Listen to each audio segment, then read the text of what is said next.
नमस्कार मेरे प्यारे दोस्तों, मैं उत्तम Prajapati advanced computer classes YouTube channel पर आपका स्वागत करता हूं। आज की इस वीडियो में मैं आपको अकॉर्डिंग टू टेक्निक के आधार पर यानी प्रिंटर की बनावट के आधार पर प्रिंटर के प्रकार पढ़ाने वाला हूं। कौन से? इम्पैक्ट प्रिंटर और नॉन इम्पैक्ट प्रिंटर। यानी इम्पैक्ट प्रिंटर क्या होते हैं, इम्पैक्ट प्रिंटर कौन कौन से होते हैं, वो सारी चीजें, और नॉन इम्पैक्ट प्रिंटर क्या होते हैं और नॉन इम्पैक्ट प्रिंटर के अंतर्गत कौन कौन से प्रिंटर आते हैं, वो सारी चीजें आज की इस वीडियो में हम पढ़ने वाले हैं। तो वीडियो लास्ट तक देखिएगा, तभी आपको वो सारी चीजें समझ में आएंगी जो अपने एग्जाम पॉइंट ऑफ व्यू से इंपॉर्टेंट है। तो और यदि आपने इससे पहली वाली वीडियो नहीं देखी है जिसमें मैं पढ़ा चुका हूं हार्ड कॉपी आउटपुट डिवाइस क्या होते हैं और हार्ड कॉपी आउटपुट डिवाइस कौन कौन से होते हैं, जिसमें मैंने आपको बताया था प्रिंटर और प्लॉटर। प्रिंटर के मैंने प्रकार भी बताए थे आप लोगों के लिए, ठीक है। उसके बाद मैंने प्लॉटर भी बताया था, और प्लॉटर क्या होता है, प्लॉटर का यूज क्या होता है, वो भी चीज हम इससे पहली वाली वीडियो में देख चुके हैं। यदि आपने अभी तक वो वीडियो नहीं देखी है तो इस वीडियो के डिस्क्रिप्शन में उस वीडियो का लिंक मौजूद है, वहां से जाकर आप उस वीडियो को देख सकते हैं। तो सबसे पहले मैं आपको बताता हूं कि प्रिंटर किसके अकॉर्डिंग टू स्पीड, यानी printer according to technique, how many types of printer according to technique, यानी टेक्निक के आधार पर, प्रिंटर की बनावट के आधार पर प्रिंटर कितने प्रकार के होते हैं, जो अपन देख चुके इम्पैक्ट प्रिंटर और नॉन इम्पैक्ट प्रिंटर।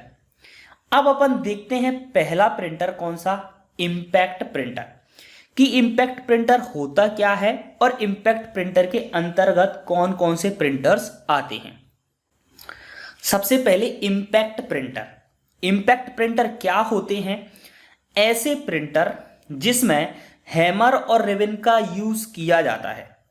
ध्यान से समझना, ऐसे प्रिंटर जिसमें हैमर और रिबन का प्रयोग किया जाता है, रिबन का यूज किया जाता है, ऐसे प्रिंटर्स को क्या कहते हैं? इम्पैक्ट प्रिंटर कहा जाता है। अब सर ये हैमर क्या होता है और रिबन क्या होता है? बहुत से लोग जानते होंगे, लेकिन बहुत से लोग ऐसे हैं जो हैमर भी नहीं जानते होंगे, रिबन भी नहीं जानते होंगे। तो मैं आपको एक सिंपल सा एग्जाम्पल देके बताता हूं कि इम्पैक्ट प्रिंटर होते क्या है। देखो, आप सभी लोग जो भी वीडियो देख रहे हैं, ये आप सभी लोग कोड में गए होंगे, सारे लोग कोड में गए होंगे। तो कोड के बाहर जो टाइपराइटर वाली मशीन पर बैठे रहते हैं ना, जैसे जो नोटरी वगैरह अपन कराते हैं, तो बाहर वो टाइपराइटर वाली जो मशीन होती है उस पर, उसमें उनने पेज लगाया, एक पेज लगाने के बाद में उसके बाद वो की दबाते हैं, की जाकर उस रिबन, वो काला एक रिबन लगा होता है, उस रिबन पर जाके टकराता है, और वो रिबन किस पर? पेपर पर जाके टकराता है, और पेपर पर वो वर्ड छप जाता है जो अपन की प्रेस करते हैं। तो जो आप वो मशीन देखते हो, वही जो एक प्रिंटर है, उसी मशीन को बोलते हैं कौन सा? Impact printer. ठीक है, क्यों? क्योंकि उस मशीन के अंदर आपने देखा है हैमर लगा है, उस मशीन के अंदर आपने देखा है रिबन लगा हुआ है, और ऐसे प्रिंटर जिसमें हैमर और रिबन का यूज हो रहा है, हैमर और रिबन का प्रयोग किया जा रहा है, उस प्रिंटर को ही कहते हैं इम्पैक्ट प्रिंटर। ठीक है, समझ में आ गया अब तो कि इम्पैक्ट प्रिंटर होता क्या है। ठीक है, देखो आपने वो मशीन देखी होगी, उस मशीन में जैसे मैंने के प्रेस किया तो के से जाकर वो एक इस प्रकार का हैमर होता है, जाकर किस पर? रिबन पर टकराता है। रिबन किस पर टकराता है? पेपर पर। तो वो क्या छप जाता है, जो वर्ड है वो उस पर लग जाता है, छप जाता है, उस पर लिखा हो जाता है। तो इस प्रकार के प्रिंटर को ही इम्पैक्ट प्रिंटर कहा जाता है। ठीक है, आई थिंक आपको क्लियर हो चुका होगा कि इम्पैक्ट प्रिंटर होते क्या है। ठीक है, कौन कौन से होते हैं इम्पैक्ट प्रिंटर और किस किस प्रिंटर को इम्पैक्ट प्रिंटर की कैटेगरी के अंतर्गत रखा गया है, यही क्वेश्चन आता है। देखो, क्वेश्चन ऐसे नहीं आएगा कि इम्पैक्ट प्रिंटर किसे कहते हैं, क्वेश्चन ये आएगा कि निम्नलिखित में से इम्पैक्ट प्रिंटर है या नहीं है। या आपसे ऐसे पूछा जाएगा कि ये जो इम्पैक्ट जो लिखे, चार जो ऑप्शन लिखे हुए हैं, इनमें से कौन सा इम्पैक्ट प्रिंटर है। या फिर आपसे ऐसे आ जाएगा कि ये चार ऑप्शन लिखे हुए हैं, इनमें से कौन सा इम्पैक्ट प्रिंटर नहीं है। समझ रहे हो कि नहीं समझ रहे हो? इस प्रकार से क्वेश्चन आ जाएगा। इंपैक्ट प्रिंटर के प्रकार यानी इंपैक्ट प्रिंटर के टाइप्स पढ़ने से पहले मैं आपको नॉन इंपैक्ट प्रिंटर की डेफिनेशन भी क्लियर कर देना चाहता हूं। तो इंपैक्ट प्रिंटर की अपन ने डेफिनेशन देखी, जस्ट उसके अपोजिट, यानी इंपैक्ट प्रिंटर की डेफिनेशन क्या थी?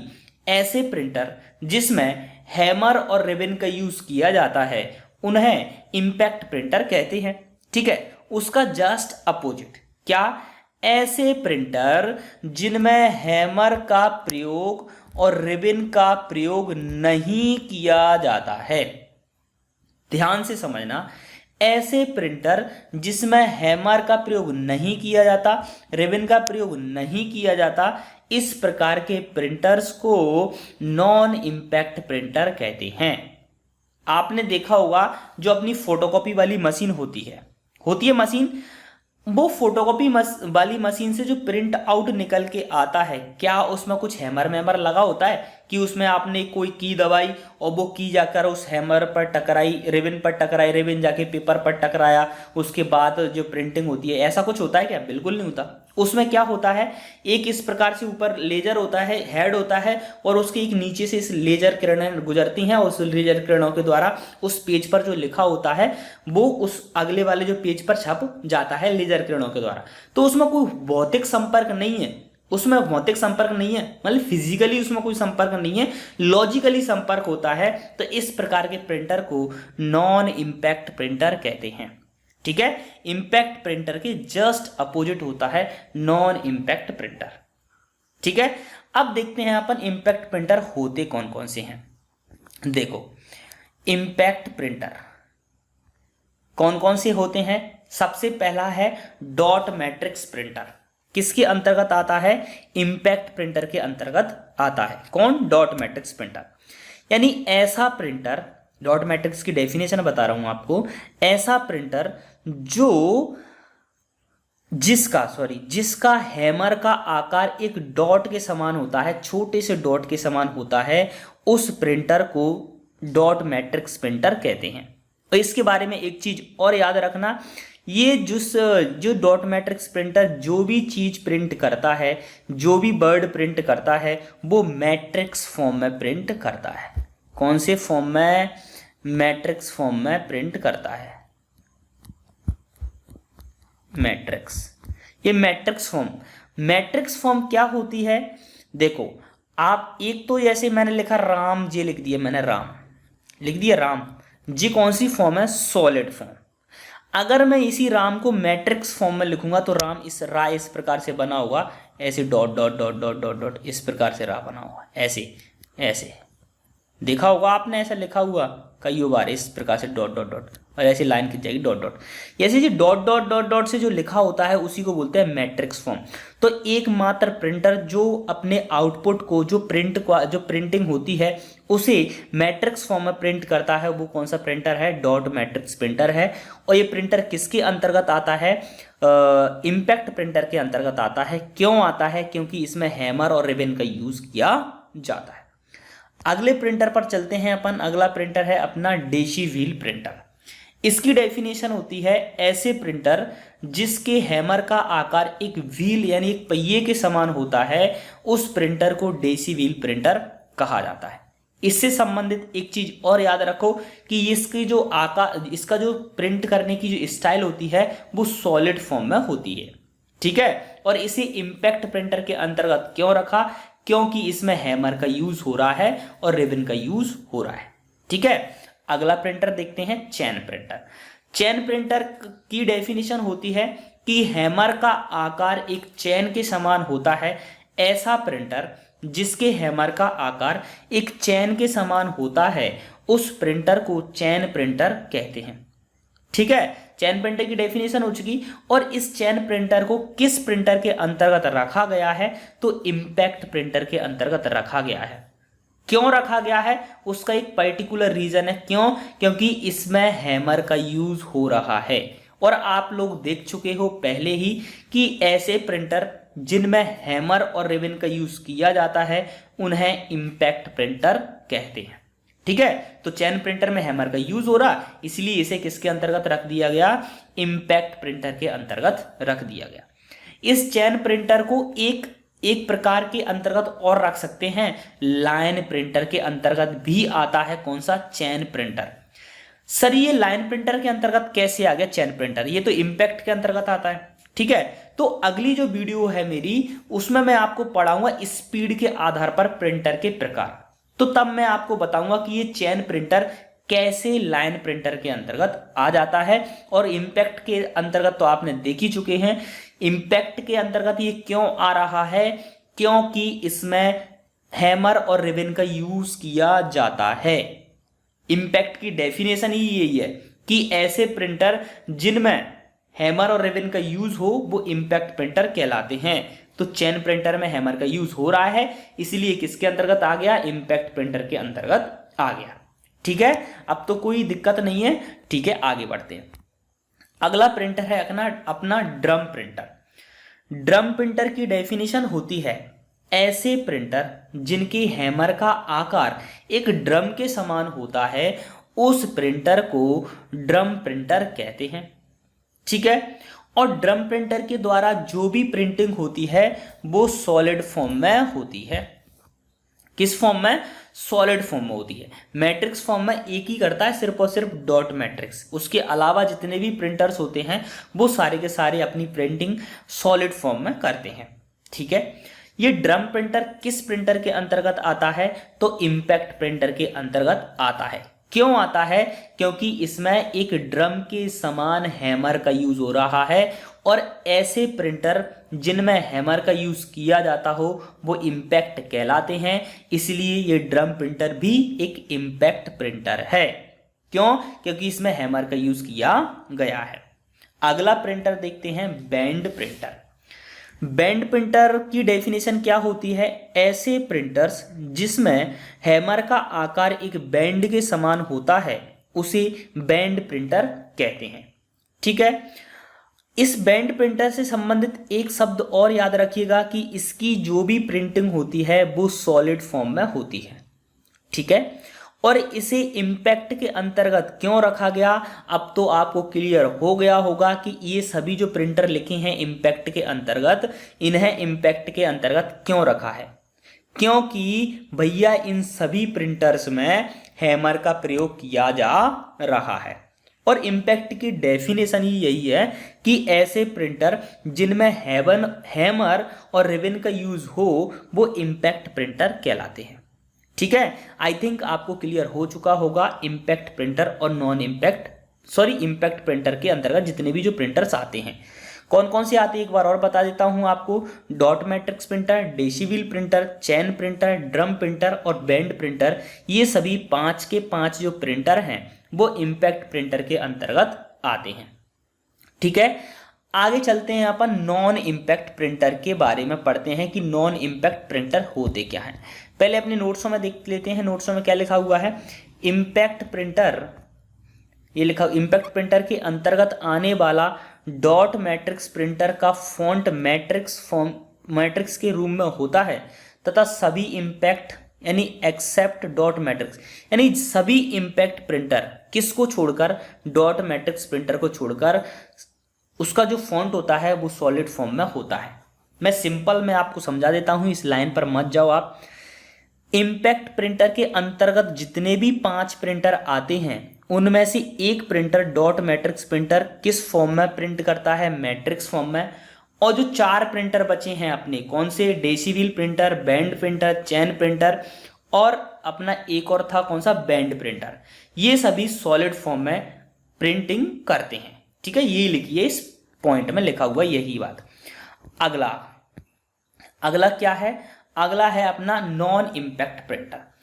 ऐसे प्रिंटर्स जिनमें हैमर और रिबन का यूज नहीं होता वो नॉन इंपैक्ट प्रिंटर कहलाते हैं। कौन कौन से होते हैं नॉन इंपैक्ट प्रिंटर, देखिएगा। इंकजेट प्रिंटर, इंकजेट प्रिंटर किसके अंतर्गत आता है? Impact printer, sorry non impact printer के अंतर्गत आता है। क्यों?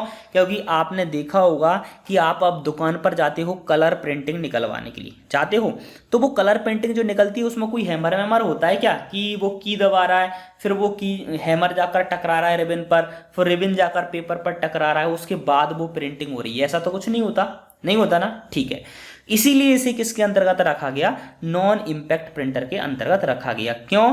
क्योंकि इसमें हैमर और रिबन का यूज नहीं हो रहा। ठीक है, लेजर प्रिंटर, लेजर प्रिंटर उसको ही बोलते हैं जो अपनी प्रिंटिंग मशीन होती है बड़ी वाली, आपने देखा होगा जो प्रिंटिंग मशीन होती हैं, आप फॉर्म वॉर्म भरवाने जाते हो तो बड़ी मशीन होती है, वो प्रिंटिंग मशीन होती है।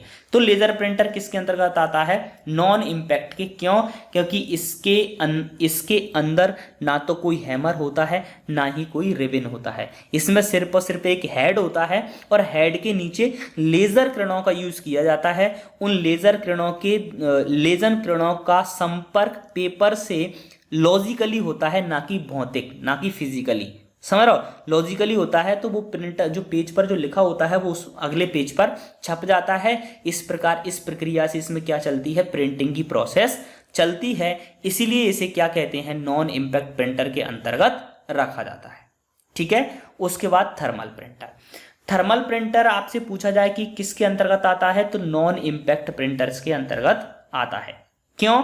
क्योंकि थर्मल प्रिंटर के अंदर भी ना ही कोई हैमर होता है ना ही कोई रिबन होता है। ठीक है, और नॉन इम्पैक्ट प्रिंटर की डेफिनेशन ही यही है कि ऐसे प्रिंटर्स जिसमें हैमर और रिबन का यूज नहीं किया जाता है उन्हें नॉन इम्पैक्ट प्रिंटर्स कहते हैं। ठीक है, थर्मल प्रिंटर के बारे में आप एक चीज और याद रखिएगा, क्या? Portable printer. आपसे पूछा जाए कि निम्नलिखित में से पोर्टेबल प्रिंटर कौन सा है, तो आपका आंसर होगा थर्मल प्रिंटर है। कैसे है सर ये पोर्टेबल? देखो, इससे संबंधित एक क्वेश्चन और आता था कि एटीएम मशीन में किस प्रिंटर का यूज किया जाता है, यानी एटीएम जो मशीन होती है उसमें किस प्रिंटर का यूज होता है, तो उसमें इसी थर्मल प्रिंटर का यूज होता है। आपने देखा होगा अपन बड़ी बड़ी सिटियों में दिल्ली इंदौर वगैरह जाते हैं, भोपाल वगैरह जाते हैं, तो वो सिटी बस होती है ना, आपने बोला कि हमें स्टेशन से यहाँ तक जाना है, यहाँ से यहाँ तक जाना है, तो वो गले में वो कंडक्टर होता है बस का, वो गले में एक छोटी सी मशीन लिए होता है टिकट काटने वाली, आप वो टिकट लिखता है उसमें से टिकट प्रिंट होके आ जाता है। तो जो टिकट प्रिंट होके आया वो कोई सा तो प्रिंटर होगा ना जिसने टिकट प्रिंट करके दिया, तो वो छोटा सा प्रिंटर होता है और उसे अपना जो कंडक्टर होता है वो कहीं भी एक स्थान से दूसरे स्थान पर लेकर आसानी से चला जाता है। और पोर्टेबल का मतलब क्या होती है? ऐसी चीज जिसे एक स्थान से दूसरे स्थान तक आसानी से लाया और ले जाया जा सके, उस चीज को पोर्टेबल कहते हैं। तो ये थर्मल प्रिंटर भी सुविधाजनक है, मतलब एक स्थान से दूसरे स्थान पर आसानी से लाया और ले जाया जा सकता है, इसलिए इसे पोर्टेबल प्रिंटर कहते हैं। ठीक है, और आपने देखा होगा एटीएम मशीन में जब अपन पैसे निकालते हैं जो स्लिप निकल के आती है वो किस प्रिंटर से आती है? थर्मल से ही आती है। उसका आकार भी छोटा होता है, तो वो भी क्या है? एक पोर्टेबल प्रिंटर होता है, वो एटीएम मशीन वाला। ठीक है, तो थर्मल प्रिंटर के बारे में इतनी ही चीजें याद रखना, और ज्यादा इनके बारे में चीजें आपको याद रखने की जरूरत नहीं है। आज की वीडियो के लिए अपन इतना ही रखते हैं, आज की मजदूरी अपन यहीं पर खत्म करते हैं। यदि आपको इस वीडियो से कुछ सीखने को मिला है, यदि आपको ये वीडियो अच्छा लगा है, तो इस वीडियो को अपने दोस्तों के साथ शेयर जरूर करिएगा। Telegram, Instagram, WhatsApp group, Facebook, जहां जहां आप शेयर कर सकते हो वहां वहां इस वीडियो को शेयर जरूर कर दीजिएगा, क्योंकि अपन को जल्द से जल्द अपने 1000 सब्सक्राइबर कंप्लीट करने हैं। ठीक है, और यदि इस वीडियो में जो भी मैंने पढ़ाया है, जितने भी पॉइंट्स मैंने पढ़ाए हैं, उससे संबंधित यदि आपका कोई डाउट है या आपका कोई सुझाव है तो कमेंट सेक्शन में राइट डाउन करके मुझे जरूर बताना, उसका मैं आपको रिप्लाई जरूर दूंगा। और यदि आप चैनल पर नए हैं और अभी तक यदि आपने चैनल को सब्सक्राइब नहीं किया है तो क्या देख रहे हो यार, यहाँ पर जो मेरा फोटो दिखाई दे रहा है यहाँ पर क्लिक कीजिए और इस चैनल को सब्सक्राइब कर लीजिए। मिलता हूं आपसे नेक्स्ट वीडियो में, तब तक के लिए नमस्कार, जय हिंद, वंदे मातरम।